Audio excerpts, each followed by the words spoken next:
முதலமைச்சர் பதவியை பிடிக்கும் நோக்கில் தலைமை செயலகத்தில் துணை முதலமைச்சர் ஓ பன்னீர்செல்வம் யாகம் நடத்தியதாக திமுக தலைவர் மு.க.ஸ்டாலின் குற்றம் சாட்டியுள்ளார். சென்னை சோழிங்கநல்லூரில் திமுக சட்டமன்ற உறுப்பினர் அரவிந்த் ரமேஷ் உறவினர் இல்ல திருமண விழாவில் மு.க.ஸ்டாலின் பங்கேற்று உரையாற்றினார்.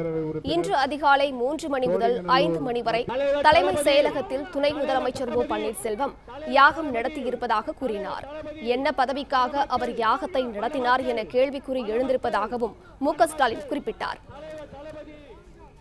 விடியற்கால 3 மணியிலிருந்து விடியற்காலை 5 மணி வரையிலே ஒரு 2 மணி நேரம் நம்முடைய சென்னை சேஞ்சாதி கோட்டையில் ஒரு சம்பவம் நடந்திருக்கு.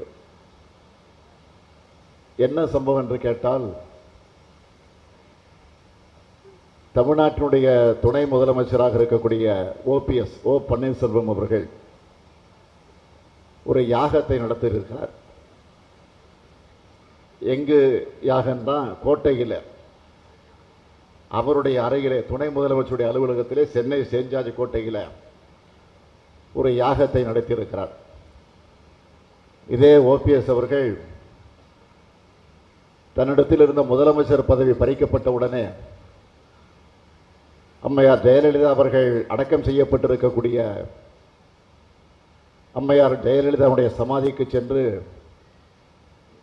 அங்கு தியானம் நடத்தினார்,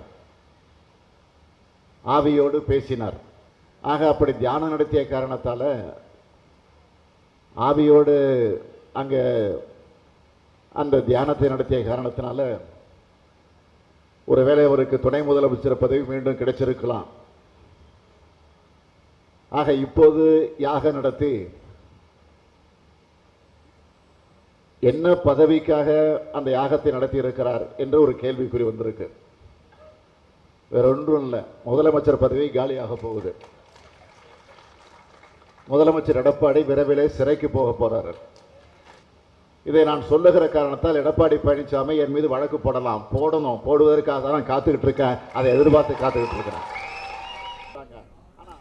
ஜெயலலிதா மறைவுக்கு பிறகு கோடநாடு எஸ்டேட்டில் திருட்டு என செய்தி பரப்பப்பட்டதாகவும், ஆனால் உண்மையில் அங்கு என்ன நடந்தது என்பது இப்போது வெளிவந்திருப்பதாகவும் மு.க.ஸ்டாலின் கூறினார். கொடநாட்டில் திருடர்கள் உள்ள நுழைந்தார்கள். அப்படி நுழைந்த நேரத்தில் அதை தடுத்த வாட்ச்மேன் அடிச்சு கொன்னுட்டாங்க. அதற்கு பிறகு அங்கே என்னென்ன பொருட்கள்லாம் திருடு போயிருக்குன்னா, விலை உயர்ந்த கடிகாரம், வாட்சு, கிறிஸ்டல், 2-3 பொம்மைகள் காணாமல் போயிருக்குன்னு அப்படி ஒரு செய்தி திட்டமிட்டு அதை பரப்புனாங்க. அது உண்மை, அது இல்லை. இப்போதான் உண்மை வெளியே வந்திருக்கு. என்ன உண்மைன்னா,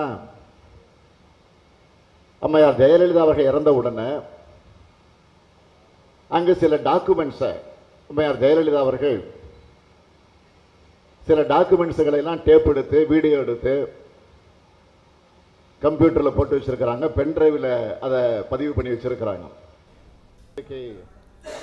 கொல்கத்தா கூட்டத்தில் பிரதமர் வேட்பாளராக ராகுல் காந்தியை முன்மொழிவது பற்றி ஏன் எதுவும் சொல்லவில்லை என கேள்வி எழுப்பப்படுவதாக குறிப்பிட்ட மு.க.ஸ்டாலின் அது குறித்தும் விளக்கம் அளித்தார்.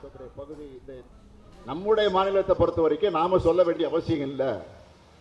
தேர்தல் முடிந்ததற்கு பிறகு அதற்கு பிறகு உட்கார்ந்து பேசி ஒரு முடிவெடுக்கலாம். யாரும் ராகுல் காந்தியை நீங்கள் சொன்னது தவறுன்னு சொல்லல.